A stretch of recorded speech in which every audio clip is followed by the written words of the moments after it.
We're live and shit. Yeah.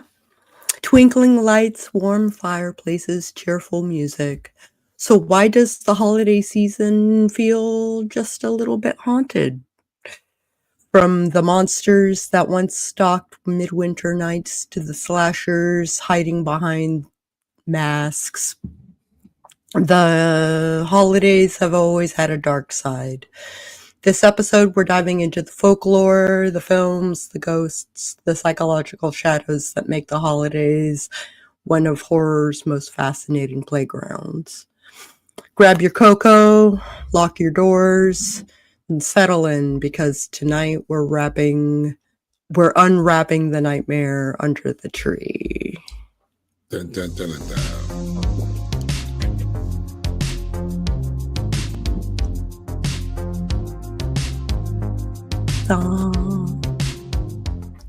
This is the part where I would have been singing the theme song. But again, or in repeat, we're going to run it back like Jay. I forgot to click the repeat button. Yeah. But here's the fun thing about my week for all the people at home. First of all, welcome to season 6. Yay! Welcome to season 6. Yay! We do our seasons. Our seasons are usually like 10 to 12 episodes long. We take a couple of weeks off, and then we come back with more wonderful stuff. It gives us a break. We gotta have a break per quarter. Yeah. And so it's like 12 or so weekly episodes. That's not counting the movie reviews. And true. This is season bloody 6. How wild is that we would, you know what I love about this show? The one thing I love about this show is this literally started from a series of just random talks between Sako and I on Discord. And we've been talking shop, and we're like, you know what would be really cool if we did this as a podcast. We made these conversations public. And that started Sako and the Moon. And here we are for our 6th season. And let me tell you, as we listen, we just scheduled this thing. All right. Like just now, like no, like 15 minutes ago, but yeah, we scheduled this whole thing. I was like, oh shit. Podcasting is easy. 15. No, I mean like the whole season. We got the schedule out for this season. And we have progressively become an interview show. And let me tell you, the interviews that we've got lined up for this season.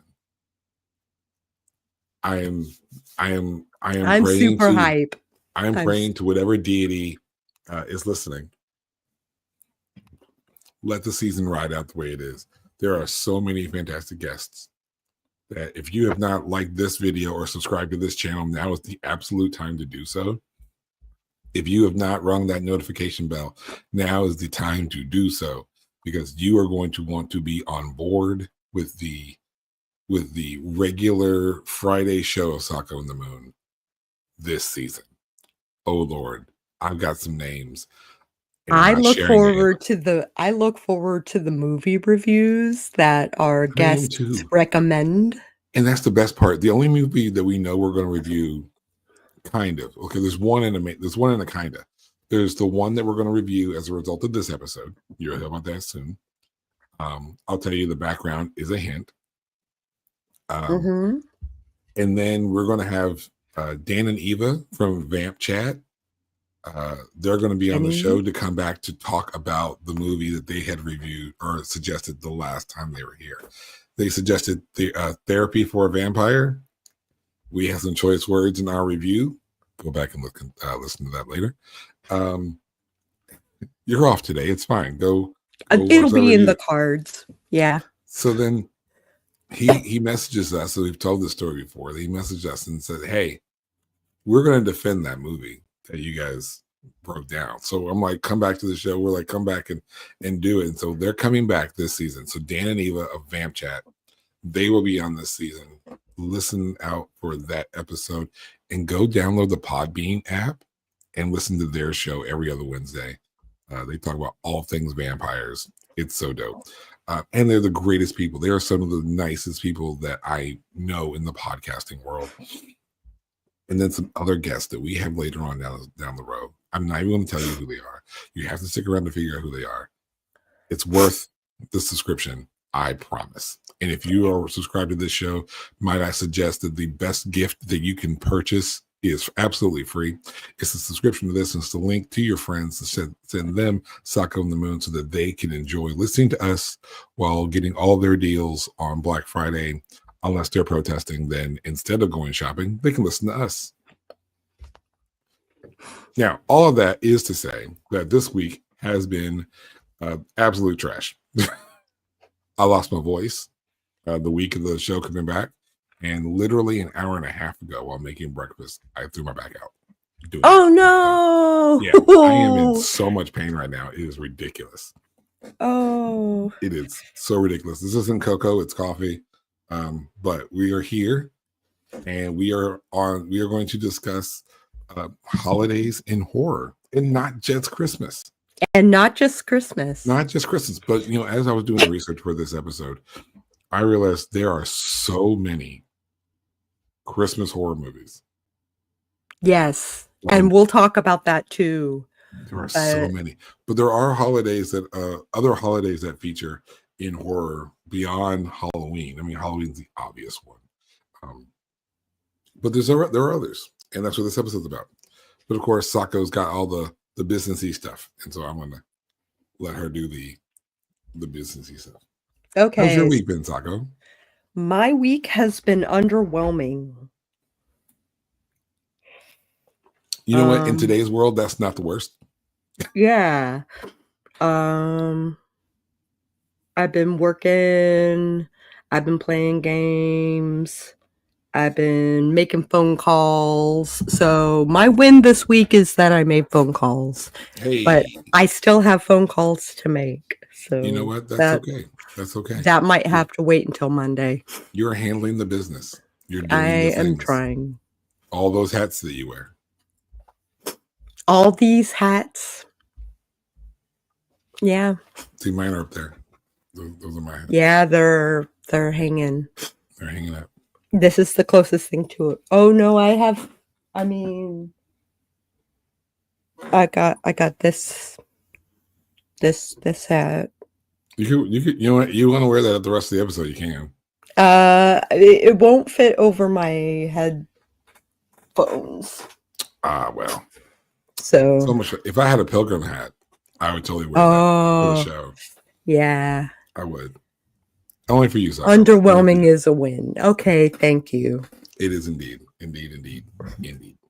All right, go. Let's get into it. We've babbled for 8 minutes, solid. Okay, well, if you have not met us before, if you're new to the channel, which you might be, I mean, you could be, especially in post. I am Sako Toomey, artist and author and a bunch of other things, but we'll just mention that I'm published like 6 times over. I've been working on my craft for decades, and now I'd like to share my skills with you guys. And very similarly, but not at all, I'm Dewan Elhern, more affectionately known as the Moon. That's what the name card says. And I write stuff, I film stuff, and I talk to people, mostly on this show. Mostly on this show. Yeah. I talk to you guys. I talk to Sako. I go to conventions. I do interview stuff, right? And there's gonna be some interviews, a lot of interviews this season. Lots of interviews this season, actually, right? Lots.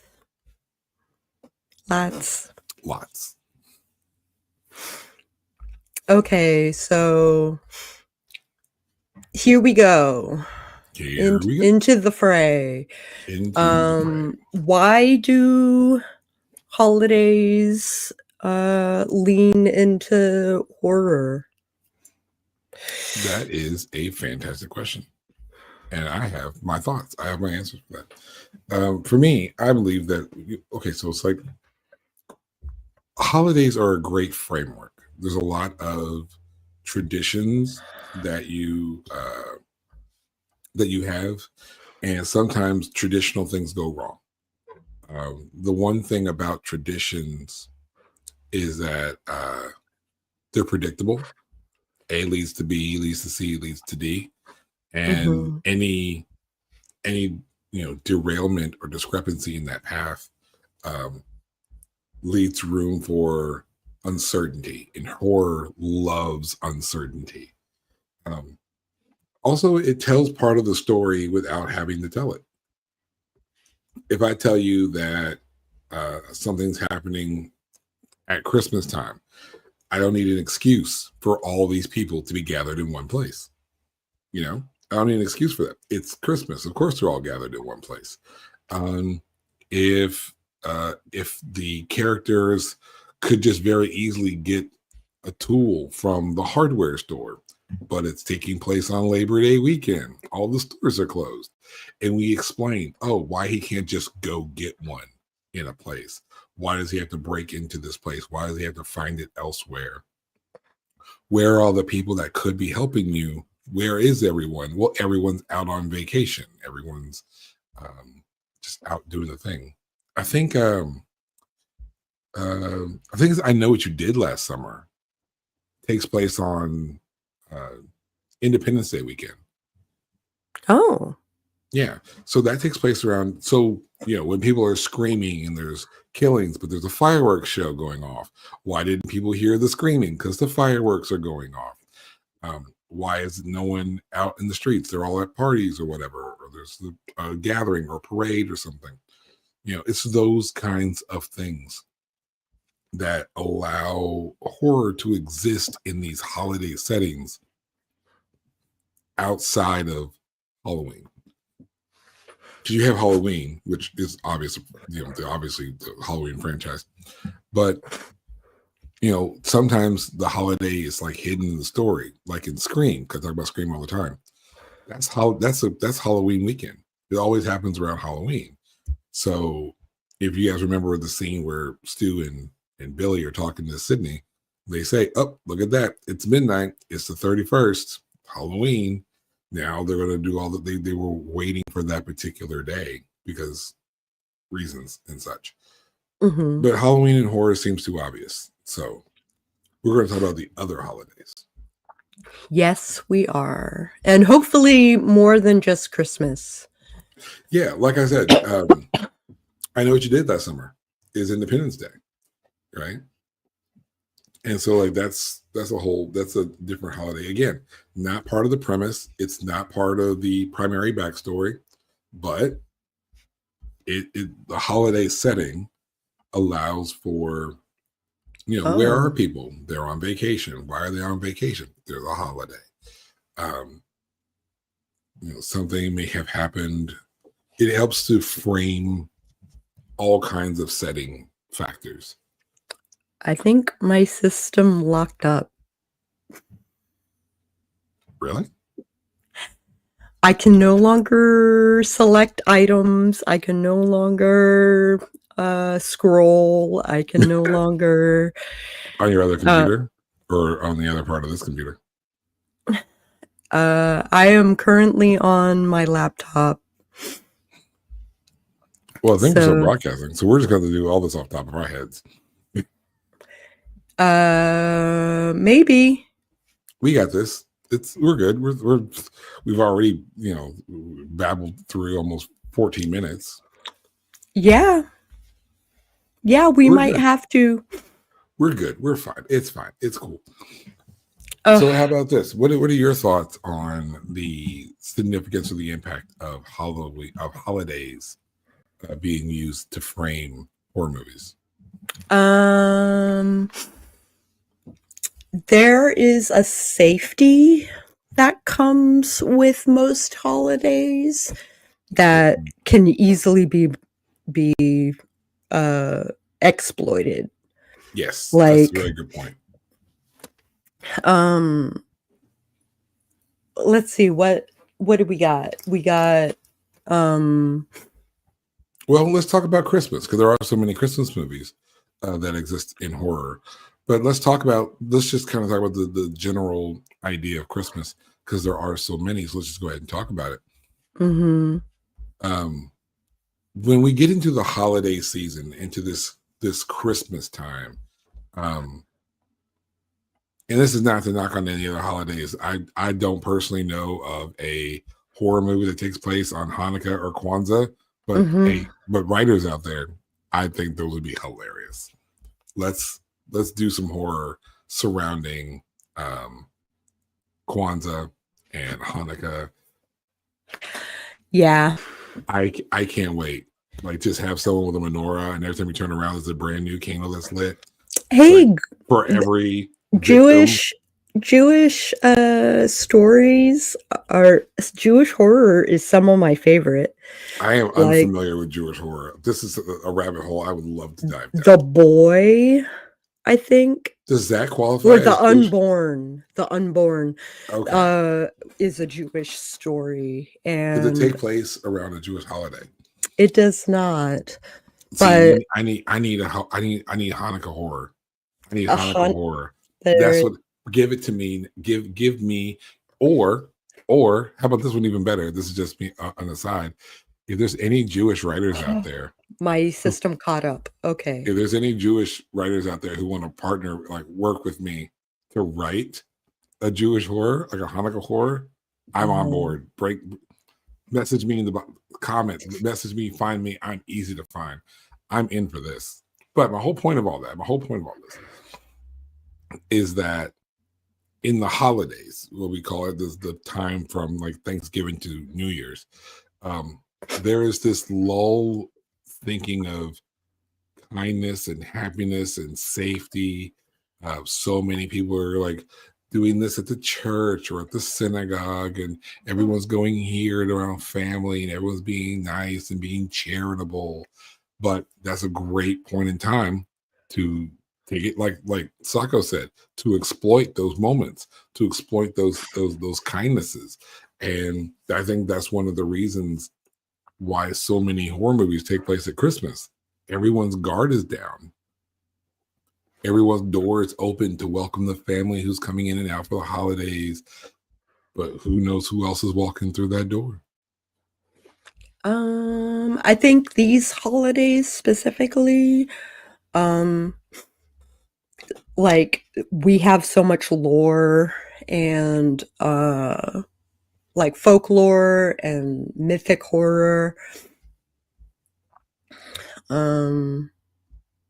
We got the pre-Christian winter demons, you know, like the Krampus or the Yule Cat or the Mari Lloyd. Welsh is hard. One of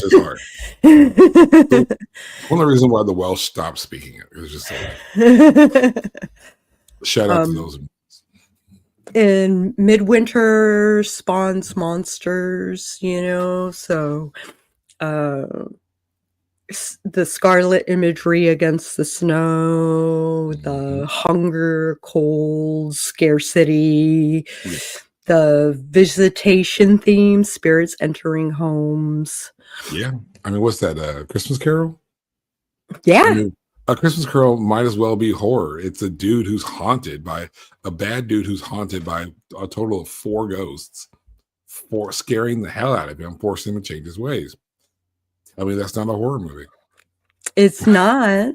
It should be. It has a little bit of horror in it. Tell me it's not a horror movie. I'm sorry. If I had a guy who's being tormented overnight by 4 ghosts, yes, it's 4 ghosts. There's the intro ghost and then the 3 ghosts, past, present, future. That's 4 ghosts. Don't you try to correct me in the comments. Indeed. Don't try. There's 4 ghosts. Yes, indeed. There's also M.R. James's annual Christmas ghost stories. There's also why Victorian society loved seasonal holidays. Yeah. You know. And one of the biggest things you touched on was folklore. You know, we always have these backstories as to why certain holidays are celebrated, or, you know, even if it's like the origin story of Santa Claus or the origin story of where the Easter Bunny comes from or whatever. There are all these stories that are told, and who hasn't had like sugar-coated, you know, horrible kid stories? I was listening to like Grimm's Grimm's fairy tales. I'm not even talking about Grimm's. I'm talking about like just regular, like, what is it, like the old something about the old man snoring? Okay. I forgot how it starts, but there's the little kid songs. It's raining. It's raining. It's pouring. The old man is snoring. He slipped and bumped his head and didn't get up in the morning. The dude died. Yeah. Some dude died, hit his head and died. Right? And kids are singing these little cutesy songs. Ring Around the Rosie is about the Black Plague. You know, these are dark songs that have been sugar-coated and fed to kids. So think about it. If you took one of these premises and looked into like a darker origin for them, boom, horror movie right there. So you take the Easter Bunny, horror story. That's a very easy one to do. Woodland creature, small kids giving gifts in exchange for souls. I don't know. There you go. Some writer can go write that one. Some writer can write that. Yeah. Make a note of that real quick. There's an Easter Bunny. No. Let's see how easy it is to do. It can be anything like that. You can trap children in Easter eggs, and then someone has to do an Easter egg hunt to find all of their kids or something. I don't know. I don't know. We'll figure it out. We'll write that one later. It's fine. The first screenplay, Sako on the Moon. There you go. Themes that persist, I think, are like regret. So like unfinished business, memory, you know, winter as a metaphor for death and rebirth. Yeah. And holiday gatherings as stages for hauntings and revelations. Yes. And it's always, it's those simple plot points, right? It's why are all these people gathered together? If you look at a movie like You're Next, it doesn't take place at a holiday. It's a parents' anniversary dinner. Right? Yeah.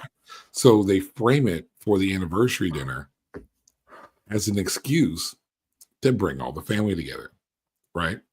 So that's a really good way of doing it outside of a holiday, but it serves the exact same purpose. I mean, to that family, your anniversary. I mean, Sako, you're married. I'm married. Our anniversaries count like a holiday, at least to us. Same with birthdays. They act like holidays to us. So birthdays, holidays, anniversaries, they all do the same thing. People gather. And so if you want people to be together in a point so that we can have, the horror take place, what better excuse than Easter service or Christmas dinner or Thanksgiving dinner and gift exchanges for Christmas, or even a party for April Fool's Day. That's a horror movie. April Fool's Day is a horror movie. That's a whole. I'll spoil that one because we're not reviewing that one. It's been out for like 30, 40 years. No one dies in April Fool's Day. I'm spoiling it. That's the whole thing. But they terrorize one person and they make them think that all their friends are dying, only to have everybody revealed at the end. Surprise! It was just us playing a prank. I think one person might die at the end because they didn't know it was a joke yet. That might be a thing. But April Fool's Day, a perfect example of how the traditions of a holiday lead to certain behavior. That if you're playing a prank on someone, you can really terrorize them in the course of the prank, and it can spell bad very quickly. It's a 3-letter word. It doesn't take much. Yeah. So how about holiday horror in film and TV? As we've been discussing. Black Christmas, both of them. I haven't watched the newer one. Nor I. Okay. Gremlins, Krampus, Silent Night, Deadly Night, and Better Watch Out. Violent Night. Violent Night. See how See how easy it is to like think of a clever name for a horror movie by just taking Christmas jingles and carols and just twisting them around. Yeah. Why do holiday slashers hit different? I think because it forces people to reframe what they're already thinking. You look at, we just had Thanksgiving yesterday. So think about how your Thanksgiving went for those who do celebrate it. And, you have your family gathered, you make a giant meal. It's a safe thing. It's supposed to be fun. There's supposed to be family's supposed to laugh and have a joyous time. But as most people know, there's plenty of videos out there where sometimes people find Thanksgiving dinner to be the perfect opportunity to share their grievances. To be like, since I got you all here, let me tell you how I really feel. Yeah. And sometimes it's an opportunity. And if that bitter uncle or sassy cousin becomes a killer, or in the midst of an accident or an argument, an accident takes place, the story can, go downhill very quickly. All you need is an angry family member, everyone gathered in a crazy weather event, like a sudden blizzard taking place. And now everyone has to stay in the house, and now all the moods get all flustered because there's an argument or whatever. Because Uncle Bob doesn't like Timmy's lifestyle or whatever. I think the corruption of innocence garners some recognition. Because we got the family dysfunction, we got the safety of the home violated. Exactly. But the corruption of innocence is something that we like. That's triggering for a lot of people, and I think horror leans towards triggers very distinctly. It's kind of its move, if you want to think of it that way.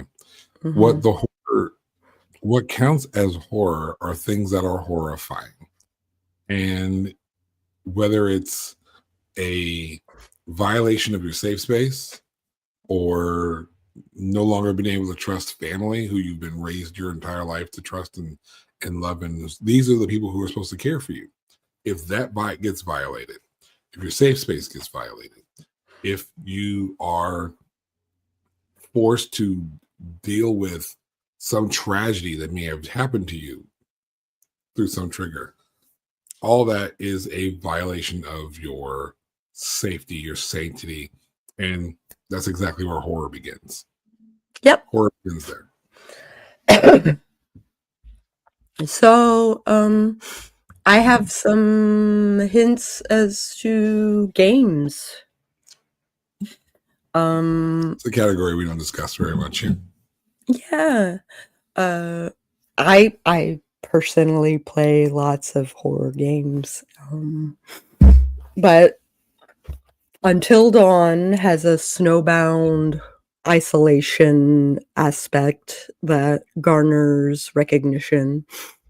The Long Dark is survival dread. The Dead by Daylight has winter events. Okay. Dread Hunger has the social paranoia in the cold. But the theme tie-ins are like entrapment, dwindling resources, like we mentioned before. Adversarial weather as an antagonist. That's very common. Very common. What else do I got here? Psychological horror. The loneliness versus forced cheer. The family trauma resurfacing during those arguments. Yeah. Grief made sharper by traditions and empty chairs. Yeah. Holiday stress as a narrative engine. Obsession with perfection, like, could be a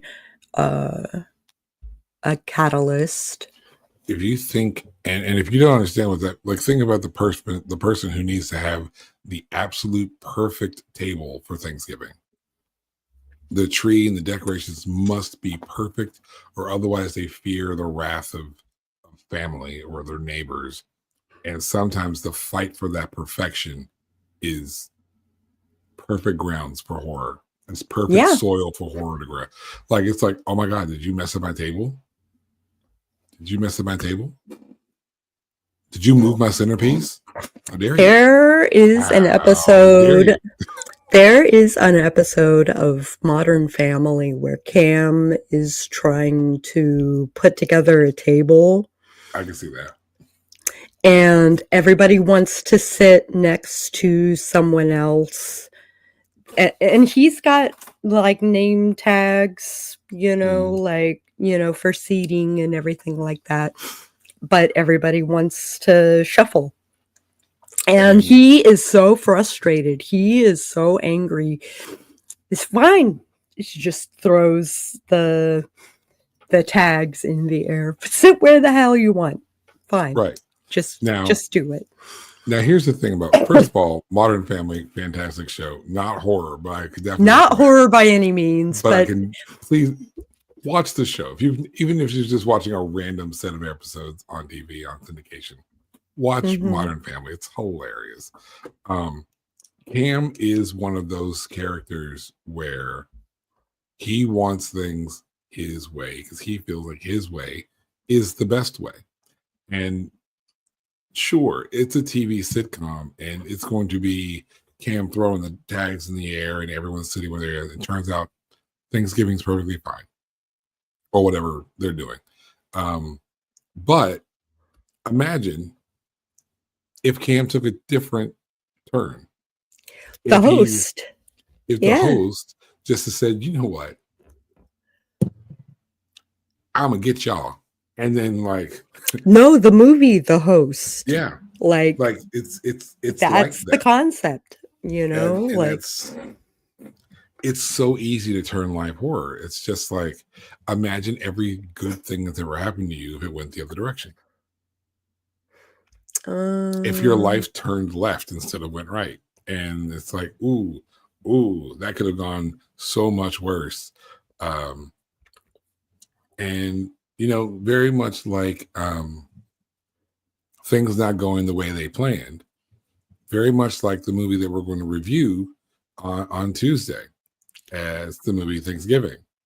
The Eli Roth movie Thanksgiving came out a couple of years ago, I think in 2023. I love this. I haven't watched it, so okay. So here's the base premise. This is the opening scene. The opening scene that it's Thanksgiving night, right? And there's a big Walmart-esque store in this town, and the owner of the store lives there. He's like that guy. And if you've ever read Such Is Life, my short story Such Is Life, it's Waterman's. It's like Waterman's, but it's called Right Way. And they're about to open up the night of Thanksgiving for a early doorbuster sale for waffle irons. Well, everyone is crazed to get this waffle iron, right? For the first 100 customers, everyone's just crazed to get this waffle iron. And in the end, there's a stampede and a bunch of people die. Oh. And then this is the opening scene, so I'm not spoiling anything. This is the opener. So a bunch of people die in the course of this stampede. It's a ridiculous scene. It's totally Eli Roth style. I'll say no more because we're going to review it. Come back on Tuesday to hear us talk about it. And so the movie takes place a year later where it's Thanksgiving again. And despite the tragedy that happened the year prior, Right Way is still going to open the doors on Thanksgiving for yet another sale the same way. It seems insensitive. So people are upset about this. And you know what happens when people get upset in a horror movie? Someone becomes a killer. Yeah. And then I'll pause there. You'll get the rest of my thoughts on Tuesday when we review it. But I rewatched it yesterday. And that's the premise. Something tragic happens at a holiday. And, you know, it comes back to haunt them a year later. And these are common plots in all kinds of movies. I think we mentioned it. I can't remember. I was talking about it when I think we did. I know you did last summer. It's exactly the same premise. Something bad happens, and then people are suffering through it or paying for it a year later. Actually, that's the premise of Scream, as a matter of fact. Something tragic happened to Sydney. She lost her mother, and then people are coming back at her a year later. Like this is a common occurrence in horror. The Blackening. It's not 1 year later. It's actually 10 years later. That's a holiday. It's a federally recognized holiday now, Juneteenth. And Juneteenth, same thing. There was a Juneteenth party. Something happened. 10 years later, those people are suffering for it. Suffering the repercussions of their of the actions that took place at that event. So having something bad happen and then coming back to seek revenge later, it's a common theme throughout horror, and holidays just make that so much easier to do. Other reasons why it would resonate with audiences are the the holiday mask. Mm-hmm. You know, like that forced cheer that everything is fine. Yes. Everything's happy. We're all happy. You're happy to be here. Right, exactly.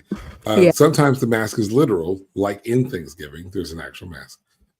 Halloween opens the movie and the holiday, opens the door for disguises. Even looking at things like My Bloody Valentine or Valentine. There's two separate movies. One's called Valentine, and then one's called My Bloody Valentine. And then there's a whole bunch of movies that come out in that Valentine's-y time frame, where you can have Cupid, cherubs, all kinds of lovey, angel-y type of masks. So sometimes the mask is literal, sometimes the mask is metaphorical. But like even on Valentine's Day, it's the holiday where everyone has to be so in love with each other, even if they're really not. Yep. And so you never can, it violates trust. I think that's the bottom line point that we're getting to. When you can't trust a person's words or attitude, that violation of trust, like Sako was talking about earlier, that's where horror can grow. Horror is like a weed that finds little spaces to grow in. And that's where it comes up through. It's like you can't trust what anyone says because everyone's pretending to be this or that. So, of course, your killer is going to have a mask on, metaphorical or otherwise, you know. So how to use holiday horror in your own stories? Like that. Everything we like just said for the last 38 minutes. Pick a winter archetype. It doesn't have to be winter, depending on your holiday. Depending on your holiday, you know, Midsummer is a great example. It's a fantastic example of utilizing another holiday as your setting. Yeah. Use holiday symbols as corrupted motifs, like Midsummer does. Like Midsummer does. Or in our case for this review, the John Carver is like the first governor of the Plymouth colony that eventually becomes the town that these people live in. So it's like it's like the founder of Thanksgiving essentially, and the kill behind this legend. So use the elements to as a motif for your horror. Yeah. Incorporate themes of memory, home, intruders. Lean into the tension between festivity and fear. Mm-hmm.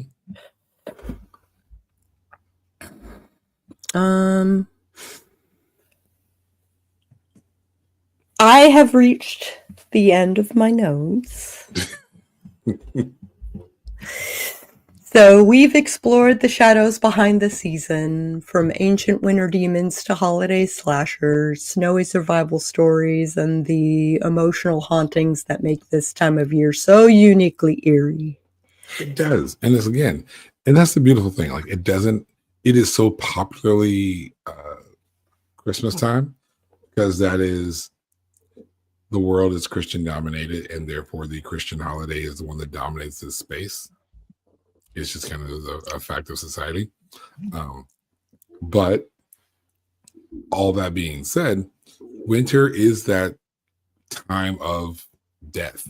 If you look at it from a nature's point of view, trees are dying. That's why leaves fall. Leaves fall because they're dying, and trees are barren, and things are being destroyed. As far as nature's concerned, to be reborn in the spring. But then you get to use that metaphor. As nature dies, so do your victims. And you can do all kinds of things. You can have bodies buried in the snow that aren't found for months or whatever is happening. And again, you can just find if you're not going to use Christmas, let's 86 Christmas for a second. If you're not going to use Christmas or the winter time, think about spring. You got Easter. You got St. Patrick's Day. And St. Patrick's Day, you can do all kinds of things with leprechauns. There's a whole unnecessary franchise about leprechauns. Shout out to Warwick Davis. Yeah. But and Jennifer Aniston. That's right. She's in those movies. At least one of them. At least one of them. But in the spring, you have those holidays. You have Valentine's Day on the other side of winter. You have St. Patrick's Day, and you have Easter. Like I said, April Fool's Day. Pranks Gone Wrong is a great way for horror to take place. And how do you cover up what has just taken place? In the summer, we talked about midsummer. School is out, so you can have, people are all together on vacation. Vacation's a great place to have horror happen because you're away from your home, you're away from your safety, you're away from all of your stuff. A lot of times, if you're like at your vacation home, you have limited supplies. So your protagonist has limited supplies, limited access, limited resources, and someone's coming after them and they have to make do. That's perfect for horror. So summer vacation, or even at best, if you are in a college town, right? If you're in a college town and everyone has now left town because of summer break, something can happen at the summer town. Again, there's fewer people, fewer resources, minimal access to assistance. So horror can take place there. And then in the fall, outside of actual Halloween, Thanksgiving, the beginning of school, Labor Day, it's a great one because Labor Day, again, stores are closed, places are closed, people are away on vacation and on trips. Again, minimal resources. And these are all repeating themes that you guys can utilize in all of your stories. It's like, why would my protagonist not just go to the store and buy the thing he needs? Well, the stores are closed. It's Labor Day. Nobody's open. Or it's a small town. Everyone's on vacation, or the storm is coming through. So everyone's closed and shut down because of monsoon season or whatever. These things happen in those seasons as well. And you can utilize these holidays as framework for what your protagonist would otherwise do, but can't do. Well, why can't they do it?